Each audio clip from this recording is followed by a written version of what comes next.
On this KSBS election special, Republican Congresswoman Cathy McMorris Rodgers is seeking her 6th term in Washington.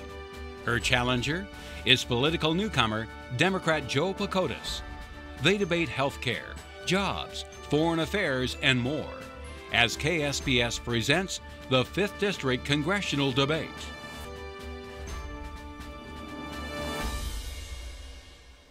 Good evening and welcome. KSPS continues its tradition to inviting the candidates running for the House of Representatives in the 5th District to debate. I'm Christy Goranson. I'll be serving as moderator tonight. This debate is also being broadcast on KXOI 920 AM, so welcome to those of you listening on the radio as well. This is the second debate for the candidates in this race. Before we get to the questions, a little background on them. First, incumbent Republican Cathy McMorris Rodgers. She grew up in Kettle Falls and received her executive MBA from the University of Washington. Representative McMorris Rodgers was elected to Congress in 2004 and is seeking her 6th term. Before serving in Congress, she was a member of the Washington State Legislature. Cathy McMorris Rodgers is married with 3 young children. Next, Democratic challenger Joe Pakotas. He grew up in Itchellium on the Colville Reservation and received his executive MBA from the University of Washington.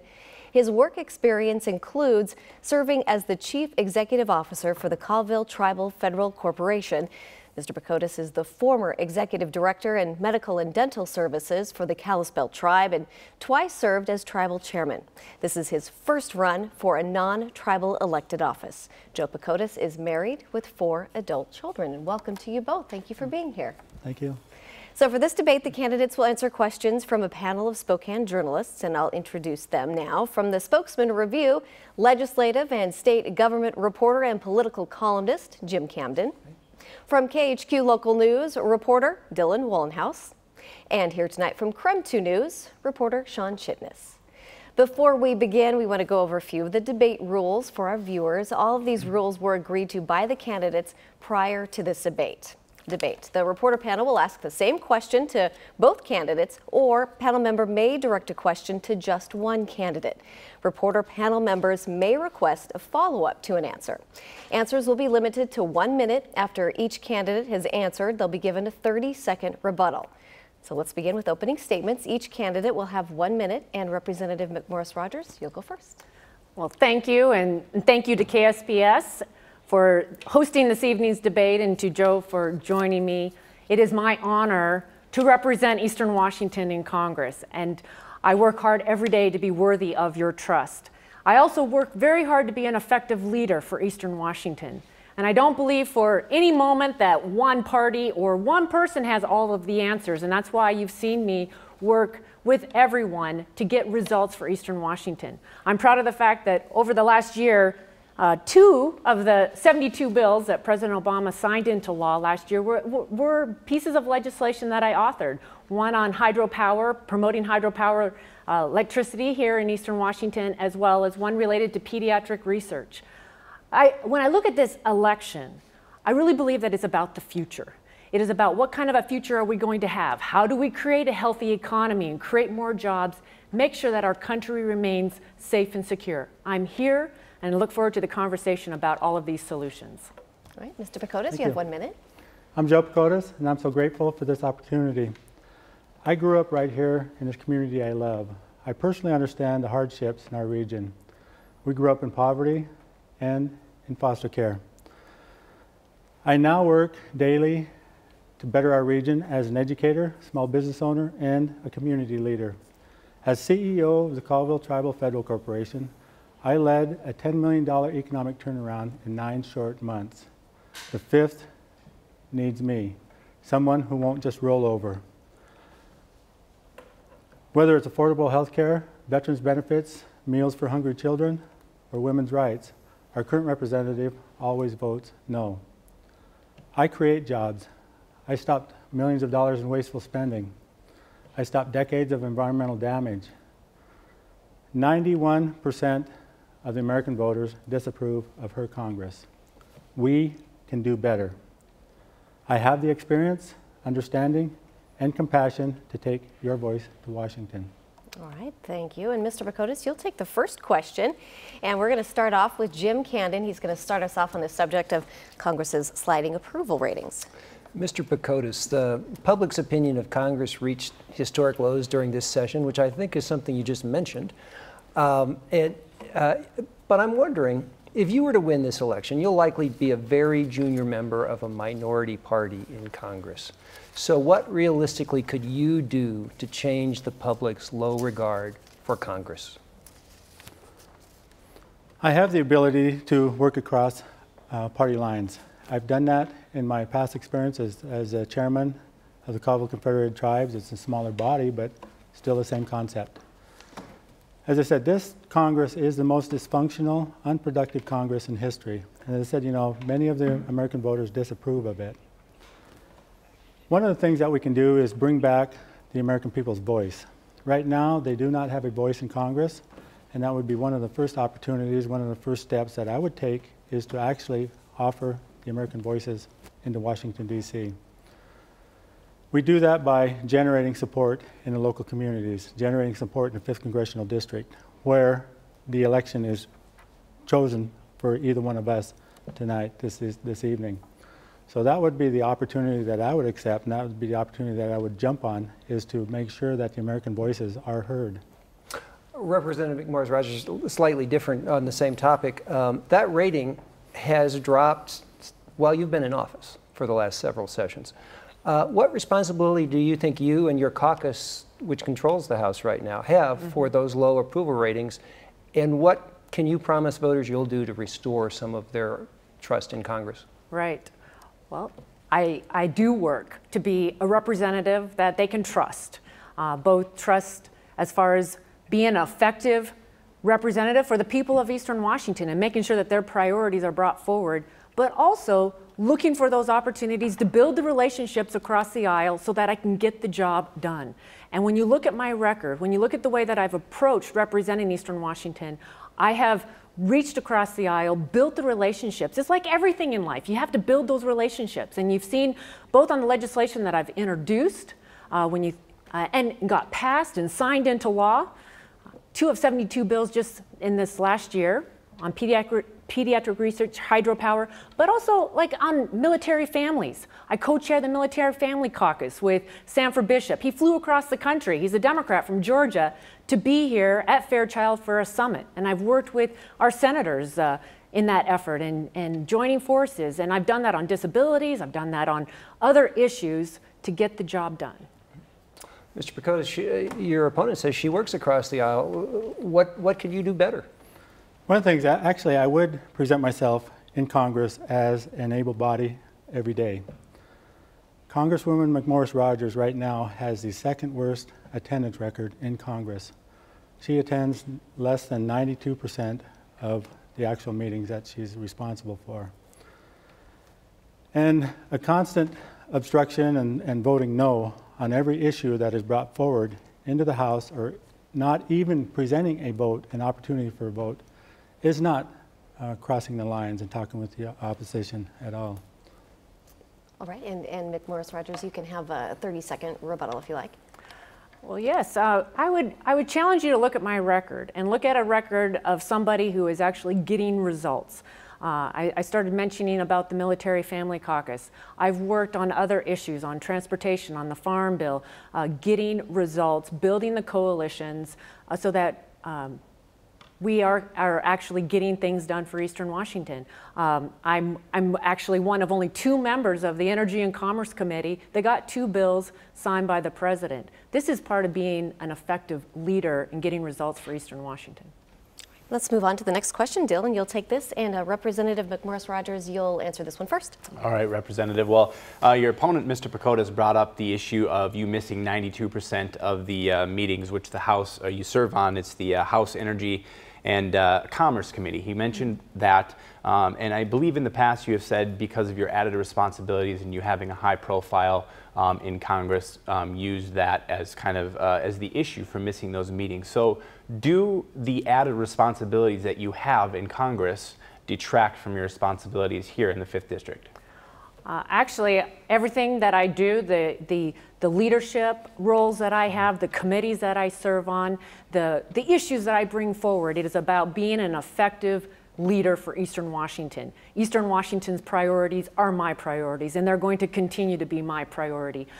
You know, when I took on this additional role in leadership, it was so that I could bring Eastern Washington's priorities to the forefront of the House of Representatives. And on the committee, I'm actually one of the most effective members of that committee. The chairman of the committee recognized that because of my leadership role, I may not be at every hearing, but he wanted me to be on that committee. He asked me to continue to stay on that committee. And I think you look at my record, hydropower, working across the aisle, getting that bill through the House, through the Senate, signed by the President. Pediatric research went through the Energy and Commerce Committee. Again, bipartisan, working through the House, through the Senate, onto the President's desk. I would encourage you to look at my record, getting results, being effective for Eastern Washington. And to you, Mr. Pacotis, I think Jim kind of asked the question, what could you do differently? But do you have a plan of action in the first year? I mean, if you were to be elected as a rookie congressman, do you have a plan of action in the first year? What are the priorities that you would need to get to? One of the priorities that I would have would be becoming grounded in Washington, D.C. I have been there a number of times when I was chairman of the Colville Tribes, so I understand the inner workings and makeup of the congressional district in Washington, D.C. And I would familiarize myself with the workings of Washington, D.C. I fully understand the issues here in Eastern Washington. I grew up here in Eastern Washington, and as I said, you know, I grew up poor and in poverty and in foster care. So I do understand the issues, the food stamp issues, the lack of attendance to our veterans, the lack of women's support. Those issues would be top priority and very important for me. We'd be looking at creating jobs and improving our economy here in the local area also, which has been declining for so many years. And there is data out there that do show that 1 in 5 of our people live on food stamps. 1 in 6 of our people in the 5th Congressional District live below the federal poverty rate. And those numbers are just getting worse annually. Representative, you're allowed a 30-second rebuttal if you like. Sure. Well, just one example that I would point to, it was being at the leadership table that I was able to address the COLA reduction that had been made to our veterans. And even when it passed at the time, the reduction in the cost of living adjustment for our veterans, I was opposed to that. And it was my voice that around that table that said, we got to make this right. This is dealing with their current retirement. They're counting on this, and we shouldn't be changing it midstream. And it was my voice that helped actually make that right for our veterans and make sure that that COLA was restored. Mr. Pacotis, you can have 30 seconds if you like.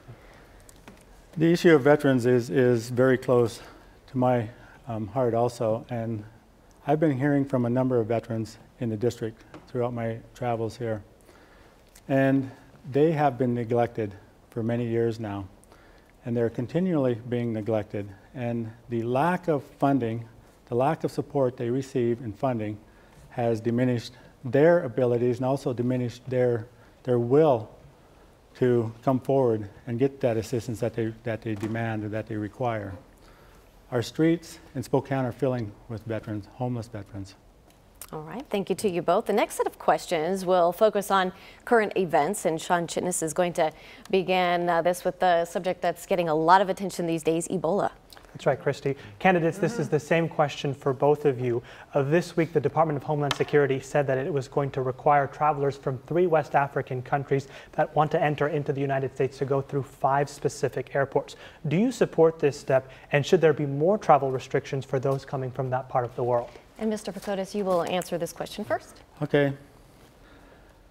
I don't necessarily support the restrictions on travel. They will find other ways to get into the United States. They will go through other countries to get into the United States if they have that will to leave West Africa. I do support the Center on Disease Control and what they are doing today. We have had an outbreak of Ebola in the United States. 1 individual brought it in, and I believe we have 2 people that have contracted Ebola. And they have corralled that, so to speak, and the contamination or the infectious part of it has been controlled. at this point in time. There has been problems with the funding for CDC, and a lot of this may not even have happened in the past if they were properly funded.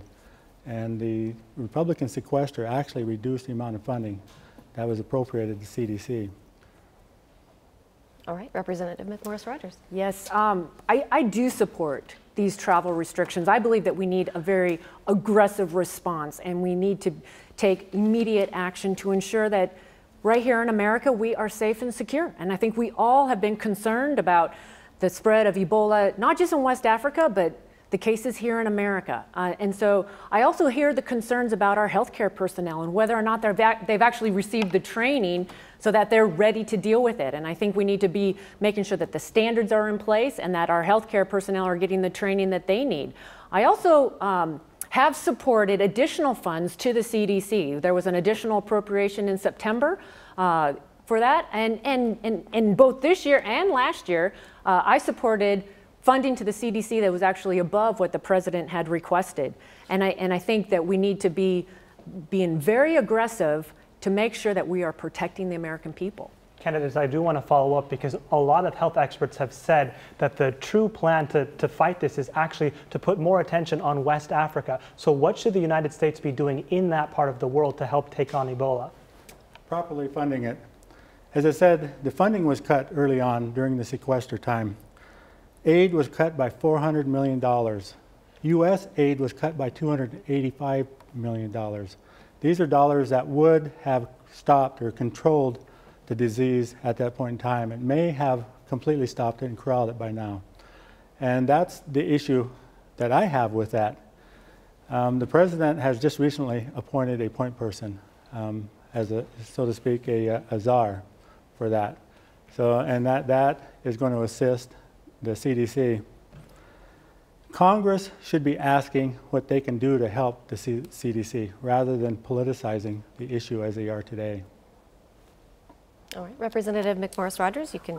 You know, we need to be aggressive and we need to be smart, and I do believe that we, as a country, need to make sure that we are helping those in West Africa, both better understand what is the proper response, how do we get them the training, but also I think something that we can do that we've been working on for some time in America is developing the vaccine, and to fast track that, to do everything we can to get that vaccine done and start getting it into play so that we can save lives in West Africa too. All right, Jim, you'll take the next question, and Representative McMorris-Rodgers, you'll take this one first. Let me shift to the international issue that was leading the news before Ebola showed up, and that's ISIS. President Obama has provided air support to groups fighting Islamic State in Iraq and Syria, but some military experts say air power isn't going to be enough. There's going to need to be ground troops there. Should the president be willing to use ground troops if they are needed to defeat ISIS, or should he rule out ground troops under any circumstances? Right. Well, this is an important question that we face, and what we need from the president is really a strategy. We need to hear from our commander-in-chief, what is the strategy to dismantle and destroy ISIS and ISIL? And we need to be honest about the threat that faces America. We need, you know, they've made some pretty clear threats and what it means to our allies in the Middle East, to Europe, and ultimately to us. And what steps are we going to be taking? And it seems to me that we have to hear that strategy before we can actually answer the question as to whether or not it is an effective strategy. I don't take the decision to send in ground troops lightly. You know, we've been at war for 13 years, and our military men and women, they're tired. And they have had multiple deployments. And I've met with so many right here in Eastern Washington who've lost their husbands and their sons and their dads and that, and it's very difficult, the idea of going in, but we must take steps to protect the American people. Mr. Pakotas? The American people have supported the president's options that he has presented and that we are presenting today as far as airstrikes against ISIL and ISIS. And many of the generals also supported that. Congresswoman McMorris-Rodgers talks about a strategy. Part of that strategy needs to come from Congress also. They are the ones that can authorize war, which isn't happening. Ground troops is the very, very last option that I would ever consider. We need to, as is happening today, train these other countries to protect themselves now and into the future. These battles, these wars have been going on for decades and hundreds of years between them over there. And it's not us that should be between them, but we do need to protect our shores from the terrorists that is going on, and we do need to support the countries that are there, Syria and Iraq. Just to be clear, for both of you, if the president were to come to Congress and say, we need boots on the ground in Iraq and Syria to defeat ISIS because they present a clear and present danger to the United States, would you vote yes or no? Well, I need to see what he is proposing as the commander-in-chief. What is that strategy that he is laying out?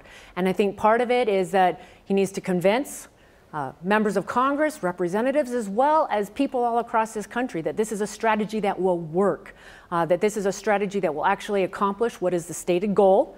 To date, it's been to destroy and dismantle ISIS and ISIL, but I think we've all learned in recent years that it's very important before we take that action that we actually know what the goal is. Is it a strategy that can win? And then what is the definition of success? Because ultimately this is about the safety and security of Americans. Mr. Pacoda? The last thing we need to do is put our young men and women in harm's danger once again. As was stated before, they have been there for over 14 years now, and they are tired. We do need a strategy going in. We need a strategy on how we're going to battle these people, and we need a strategy on how to get out of there also. And with the finger pointing and everything that's going on today, that is not doing us any good. Congress needs to be involved in these decisions. And the president has been doing a great job as far as battling, putting this battle forward. And the American people have supported that. He has built a coalition of 40 nations to assist and help the United States in our fight against terror. And that never has happened before. All right, we're going to move on to the next question. Dylan, you'll take this, and Mr. Pacoda, you'll answer this one first. All right. Well, this is a little more local issue with marijuana. It's an issue that affects, not only the 5th District, but the entire state. And it's something that I think not everyone obviously agrees with, but Mr. Pacoda, we haven't heard much from you on the issue. Now with it being legal in the state, generating, at approximately about $14 million for the state in a few months here. So do you support reforms at a federal level, and if elected, will you lobby for changes in the federal law? The jury's still out for me on that as far as legalizing marijuana. And it is in the right spot today. The state of Washington, the state has the jurisdiction and authority to bring that forward. And that would be a good barometer for the federal government as far as the acceptance of the American people. I do support medicinal marijuana. I've seen the evidence on how it can improve the quality of life of a terminally ill patient. So I do support the medicinal side of that, but I still don't completely support the recreational side. I know there is problems, and there always will be, but I believe that it is in the right hands today with the state of Washington so that they can come forward with the proper legislation or jurisdiction that's needed for controlling the marijuana that's legalized here in the state. Right. Representative? And kind of the same question to you, Representative. I know you have voted no in the past for marijuana reforms, but now that it is legal in Washington, bringing in those tax dollars that obviously not everyone does agree with, is this something that you plan to lobby for in the future? Because crime has been an issue for people, that's the potential, and they're saying the biggest hurdle in preventing that is the federal law. Will you lobby for federal reforms? Well, I certainly recognize that through initiative, Washington State has legalized recreational marijuana. I personally I have a lot of questions as to how we move forward. And as a mom with 3 kids, I think about, okay, what exactly does this mean? And I've already heard from schools in Clarkston, for example, that are concerned about marijuana in schools and how are they going to educate the kids. People possibly using marijuana on the streets as they drive or in the workplace. At the federal level, marijuana is not legal. And I believe that the federal government has an important role to play in regulating and assuring that there's not criminal activity attached, and being a part of, just as we move forward, making sure that there's proper protections in place as we all continue to learn exactly what this impact is going to be, and ultimately make sure that our communities remain safe as these additional uses and businesses are located. Kind of a follow-up to that, Representative. Would you support anything in the near future that makes it easier for banks to work with these shops locally? Another big concern that a lot of people have. I know. Yes, I have not to date supported those changes at the federal level. And I've met with our community bankers. I've talked to them about this issue. I still believe that we need to be very cautious as we move forward on this legalization. Mr. Pacotis? I agree. We do have to keep an eye on this, very close eye on it. And that's why I say the Washington State and Colorado are going to be great barometers as to how this is accepted through the American people. We also on the reservations have a double issue there. It's federally regulated lands. It's held in trust by the federal government. So we're in a catch-22. So it's legalized off the reservation outside of our boundaries, yet it's illegal within our exterior boundaries of the reservation. So we have an extra issue that we have to deal with also. So those are, and I'm also concerned about our children. I have 4 grown adult children. I have 6 grandchildren that may be witness to this marijuana. That worries me. And I want to make sure that the regulations are in place before it actually comes to the federal government. All right, let's move on to the next question. Sean, you'll take this, and Representative McMorris-Rodgers, you'll answer this one first.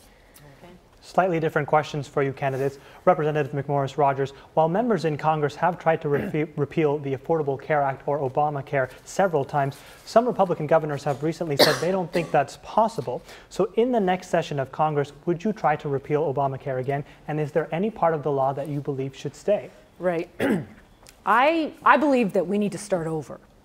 That would be my goal. I certainly recognize that some people have been helped, but I continue to hear about many more that either have lost their doctor of their choice. Right here in Washington State, 300,000 people lost their health plan of their choice. And premiums continue to go up.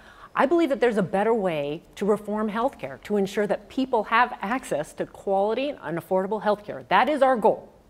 And we need to stay focused on that goal and give people more options, empower individuals and families to make the best decisions for themselves, not a federal government that's deciding for them. So I'd like to see reforms that will expand health savings accounts, that will allow small groups to band together, that will allow people to go beyond state boundaries in order to access more affordable health insurance plans. I think more choices in the marketplace will result in individuals being able to make better decisions for themselves. And to you, Mr. Pacotis, many Democrats have limited their support of the Affordable Care Act, and a majority of Americans say they are opposed to the law. So do you support Obamacare as it is, or would you remove or make any changes to that law? I would support it going forward as it is. There are changes that do need made, but after the full bill is working. The Affordable Care Act is working. There's over 10 million Americans that have insurance for the first time in their lives. Their families are insured. Their children are covered by health care today. Medicare and Medicaid costs are declining.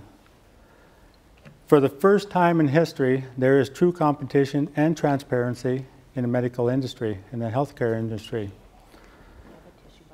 All of the fear tactics and things that were going on in the past, doctors are not leaving in droves. The death panels are not showing up and not happening. People are actually signing up for healthcare insurance. We have a number of stories, especially in rural America, where many of our people do not have insurance. There's over 43 million Americans without healthcare coverage, without insurance. for the first time, they have insurance. It has not damaged the individual health insurances at that point that she's talking about. So to be specific, is there anything that you would remove? And Representative McMorris-Rodgers, is there anything specifically that you think should stay? One of the areas, I guess, would be looking at as Congress being covered, not as small businesses.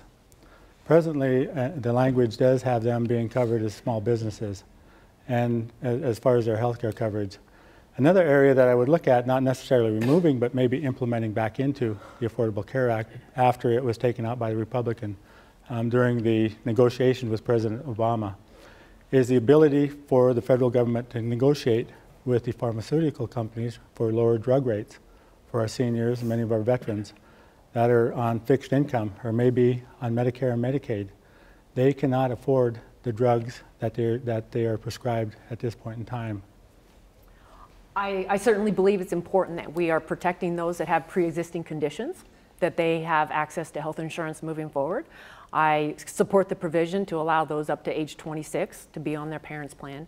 But what I'm most excited about is an initiative that I've been a part of in the House called the 21st Century Cures Initiative that is really focused on innovation, on the research, on the development of next generation therapies and life-saving prescriptions and breakthroughs that are going to result in America having a better healthcare system. And I am most excited that this initiative could actually help change the debate on healthcare from one beyond you're for Obamacare or against Obamacare to how do we build the best healthcare system in the world, the model for the rest of the world, and make sure that people are having that access to quality and affordable healthcare. And it's an area where I have been a leader, and I want to continue to work to ensure that right here in Eastern Washington, throughout this district, in rural areas, that people have that access. I also co-chair the Rural Health Coalition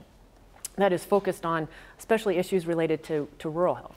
Mr. Pakotis, you can have a 30-second rebuttal if you like. Yeah, actually, she got more time because she's holding up the wrong numbers coming up. So anyway, as I said, the Affordable Care Act is working.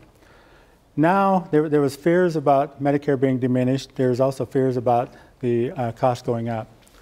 Medicare is receiving dollars, is not being diminished. Right now, the patients that were on Medicare are on the Affordable Care Act. And now there is over 7 million that are insured that are paying their own premiums, which is saving dollars in the Medicare area. And Representative McMorris-Rodgers, you may have a 30-second rebuttal if you like. Okay. Well, one of the most disturbing parts of the Affordable Care Act was the cuts to Medicare. $700 billion in cuts to Medicare in order to fund the Affordable Care Act. And we're seeing the impact of those cuts. The lack of access, seniors right here in Eastern Washington who can't find a doctor who will take a new Medicare patient because the federal government isn't actually covering the cost. Home health care has seen some dramatic cuts. Oxygen, medical devices, and I am quite concerned about Medicare, and it's important we're taking steps to save Medicare moving forward. The next question, we're going to go back to Jim. Question on jobs, and Mr. Pakotis, you will answer this question first. I've been around long enough, covered enough elections to know that almost every candidate at some point in their campaign talks about bringing more jobs to their city, state, district. In fact, I think you mentioned that in your opening remarks, Mr. Pakotis. Yes. Washington's 5th Congressional District has some of the highest unemployment in the state and is much slower coming out of the recession than the Puget Sound and Seattle. I'd like you both to talk about some specific things you'd do in the next 2 years to lower unemployment in the district, or perhaps talk about how there's not really very much that one member of Congress can do to affect the jobs picture. That is a great question, and I have created jobs in my position that I'm in right now, and also as a position as the executive director for Camas Pass for the Kalispel tribe. One of my first priorities in Congress would be putting American back to work. And the way to do that is investing in our crumbling infrastructure. In Washington state alone, over 466 of our 7,000 bridges are beyond decline and need repair. So there are safety issues there also. Investing in our infrastructure, and the numbers that come out, 18,000 jobs would be created for every $1 billion that is spent in our infrastructure. This is through the CBO or one of the government programs. And also that would bring additional dollars into the economy, which would improve our small businesses in the areas of economy. So that would be one of the main projects that we'd be looking at, is investment in our crumbling infrastructure. It's not only roads, bridges, and our buildings. Many of our schools are in dilapidated state also. Representative McMorris-Rodgers. Sure. Well, jobs are foundational, and you think about the role that they play in our lives. The job is the opportunity, and if we want to create more opportunities so young people that graduate from our great universities and colleges don't have to move away from Eastern Washington, we need more jobs. We need to create more jobs. We need to create a foundation so that jobs will be created. And the hydropower legislation that I worked in a bipartisan fashion to get passed is estimated that it could create tens of thousands of jobs, actually, and can create jobs right here in Eastern Washington as we expand hydropower projects. We could double hydropower without building a new dam, simply by investing in new technology. So that's one area. I also believe that tax reform is one of the best things that we could do at the federal level to help create some certainty and cause people to want to create some jobs right here in Eastern Washington. We have the highest corporate tax rate in the world. Everyone recognizes that our tax code is too complicated, it's too costly. We need to streamline the tax code, both corporate and individually, so that people will have the confidence to invest in Eastern Washington. All right, you can have a 30-second rebuttal, Mr. Pacotis, if you like. Exactly. That's what I would like to see, is a streamlined tax code. Presently, they are increasing the loopholes for the large corporations and rich ones. The trickle-down effect does not work. You don't hear them talking about that anymore. Giving the tax breaks, giving the increases to the corporations, and that's going to trickle down and create jobs, that has been proven false. That has never worked, and it will not work. The way to increase jobs also is to improve technology. The dams, I look out my office every day and see Grand Coulee Dam. They are improving technology there, and they do create a number of jobs there as far as improving the ability for additional power too. So the tax breaks do not work. All right, Representative McMorris-Rodgers. They don't work? Well, I believe that we do need tax reform, close the tax loopholes, streamline the tax code, absolutely. I also believe in a bottom-up approach. We need to really unleash the American ingenuity, the thousands of small businesses and innovation, continue to make sure that America is that country where someone can take an idea that they have to improve products and improve services and do it right here in Eastern Washington. I'm always inspired as I travel around Eastern Washington and see even the new companies right here, people that are improving products, improving services, creating jobs, creating opportunities. All right, next question, Dylan. And Representative, you will answer this question first. Okay. All right, veterans issues. You know, this scandal that rocked the VA shocked a lot of people to know perhaps that veterans were dying because they had waited so long for care. I know in the past, and you continue to say we can do better when it comes to veterans. So specifically, what is it that you will do better if you are reelected in your next term for veterans? Right. Well, the way that we treat our veterans is how we show our gratitude to them. And that's why I was outraged, and so many other people were outraged to see what was happening, hear what was happening at the VA.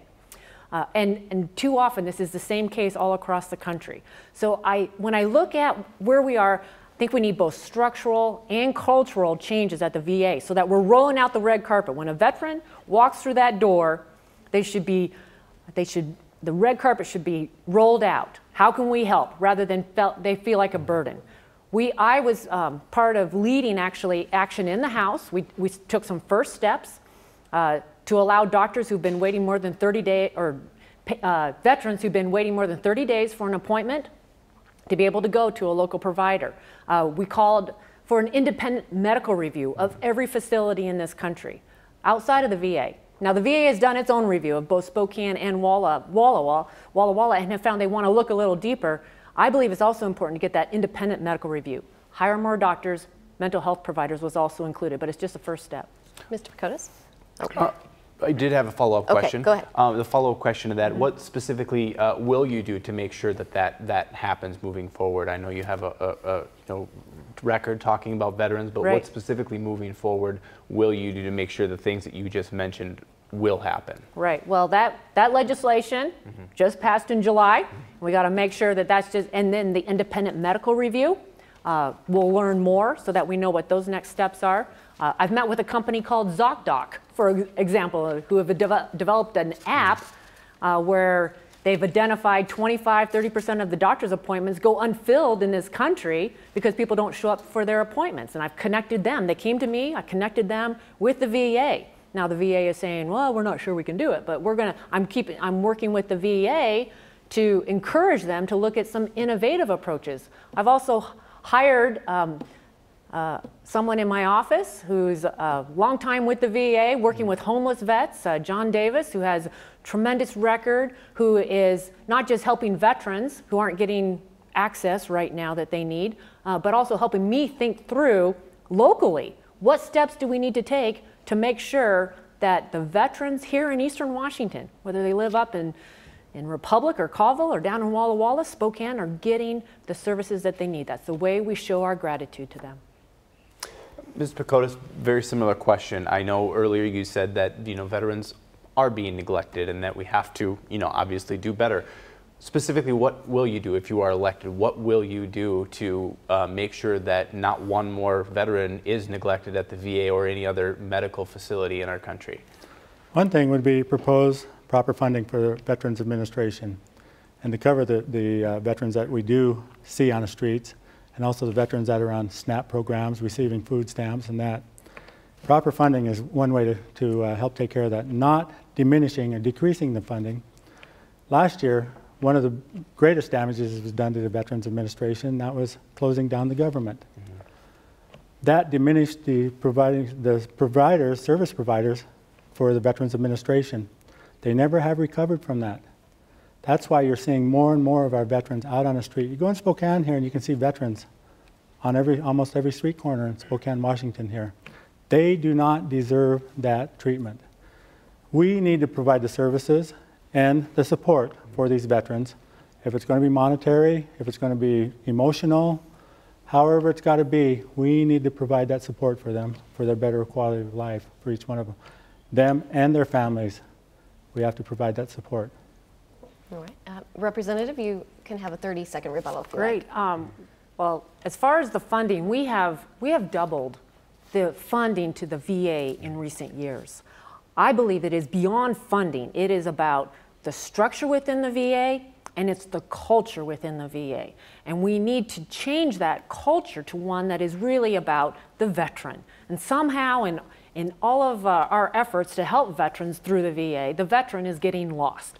And so that's where we need to change there. I also was outraged by the way veterans were treated. And during sequestration, veterans were not included in any of those cuts. They were protected. Mr. Pakotis, you can have 30 seconds if you like. There's other areas that they were diminished in the sequestration. It was through food stamps, those programs, those areas, and the old welfare programs. Those dollars were diminished. And as I said, many of our veterans are receiving those support services. Not funding the Veterans Administration is not help. I agree, we do need a change in culture. We do need a change in leadership in that area. But diminishing or taking away the funding because of that activity, that bad activity that's happening at the top, is not the answer. All right, Mr. Pakotis, you'll answer this next question from Sean.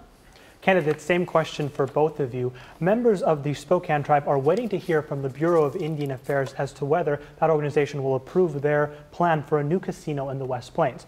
Ultimately, Governor Inslee will have to approve that project. What recommendation would you give the governor if he asked for your opinion on that project?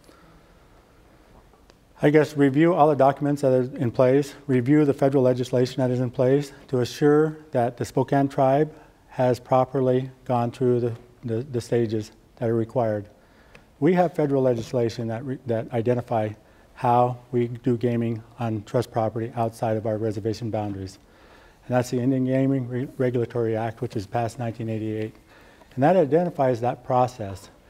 And it's a two-part process also. And you have to go through the local governments, and also the Bureau of Indian Affairs has the ultimate decision on whether or not they approve the status to do gaming on trust property. The governor does have that authority also to review and to recommend to the Bureau of Indian Affairs whether or not the project is allowed gaming on there or not. And that's what I say is to, especially for Congress, to stand back, let the process work that Congress has passed over 20 years ago. Representative? Well, I certainly support the Spokane Tribe and their effort to expand economic development opportunities for their members, and I think that's very important. I have particular concerns with the location of this proposed development, and that's based upon the encroachment concerns that it will have on Fairchild Air Force Base, which is the largest employer in our region. And that comes from leadership at the base itself, as well as leadership that I have met with at the Pentagon and within the Air Mobility Command that have impressed upon me that this particular location will impact their current training missions as well as potentially future missions. And so I would, and I've already had conversations with the governor about the concerns about this particular location. I'd like us to pursue potentially some other locations that would be more acceptable. The one thing, the responsibility we have at the community is to protect the base from encroachment. So to be clear, at this point, based on what we know, would you support or oppose the casino in the proposed location? I would support it in the proposed location, provided they go through the process that is identified through federal regulation. There has been an environmental impact statement completed on that project. And in that environmental impact statement also, there was letters from the commanders at Fairchild Air Force Base. There was no encroachment concerns, there was no flight pattern concerns at that point in time, and the environmental impact statement, I imagine you can download on website and read that. According to the environmental impact statement, there is no real concerns as been stated here tonight. I have met, and I'm going to continue to meet with the Air Force, to meet with the tribal leadership too, because I think it is important as a community that we are finding a solution, and that Fairchild Air Force Base is such an important economic driver to this region, and it is a strategic base within the Air Force. And as a community, we have a responsibility to take action to protect that base from encroachment. We've taken action to move some trailers. We've taken other actions within this zone. Theaters wouldn't be allowed, bowling alleys wouldn't be allowed, and I have been convinced, having met with the leaders, that this particular location will impact Fairchild, both current missions and potentially future missions, and I think it's important that we look for a different location. All right, the next couple of questions we're going to limit to 30 seconds so we can fit a couple more questions in, and Jim, you'll take this one, and Representative McMorris-Rodgers, you'll answer this one first. Let's stay with Fairchild for just a minute. You and other members of Congress pushed hard to have Fairchild selected as the first working base for the KC-46A, and that didn't happen. I'm wondering, is it proper for Congress to get involved with a decision like this? Where does the Air Force put its plane? Or even the bigger decisions that might be on the horizon, like which bases should stay open and which bases should close? Right. Well, I think it is, I do have a responsibility as the representative of this area, as the representative of Fairchild Air Force Base, to make sure that we continue to tell the positive story of Fairchild, to meet with leaders within the Air Force, to make sure that they're aware of both the great record that Fairchild has and the support that this community has for Fairchild. And so I do believe that there is an important role for a community to be involved in just helping educate and inform decision makers as to the role that the base plays. And and what we see as the potential. You don't think the Pentagon knows the important role that Fairchild plays? Well, I think yes, and when we go down to the Pentagon, they certainly are aware of Fairchild. But as far as the community support, that also is a factor, and the decisions that we make related to encroachment, related to other issues where we show support for this base. That is something that they want to continue to hear, so that we are partners moving forward. Mr. Pacotis, was it right for Congress to get involved in trying to tell the Air Force where to put its new tankers? I don't believe so. And I think somebody fell asleep or somebody overexerted some authority during that period of time, because we lost that contract. And I believe it went to Kansas, Air Base in Kansas someplace. I think that our Pentagon should be the one making the decision on where strategically to place these bases within the United States. And I do believe that Fairchild is strategically placed as far as one of the refueling stations as far as the Air Force is concerned. It is a huge economic driver for the community, but that shouldn't be the only factor of Fairchild being located here. Just to be clear, you think the Air Force made the right decision or the wrong decision to put those tankers in Kansas rather than at Fairchild? Well, I think they made the wrong decision, because it would have fit better in Fairchild. I do believe that they made the wrong decision. You know, and it's all through a bid process, and sometimes who's got whose hand in whose pockets sometimes during that process. All right, Representative, would you like a 30-second rebuttal?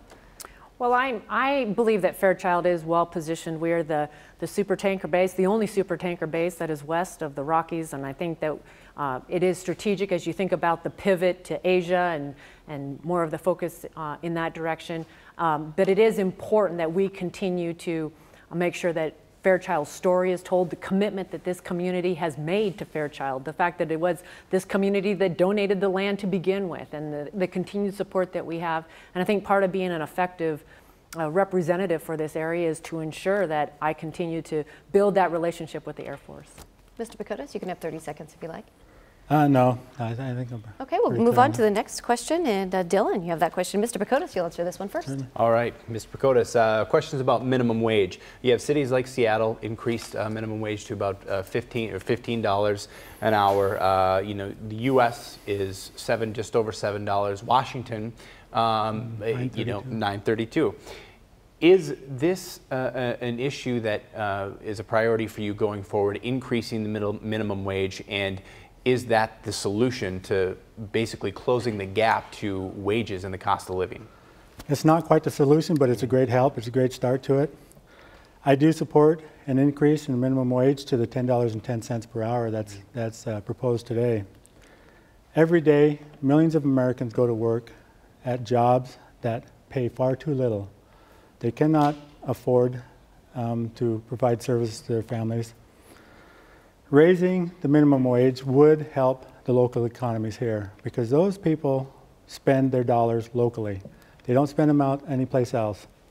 Raising the minimum wage also would help 28 million workers today. All right, and Representative, you have 30 seconds. Yeah, I believe that the decision to raise the minimum wage should be made at the state level. I believe it should be a local decision.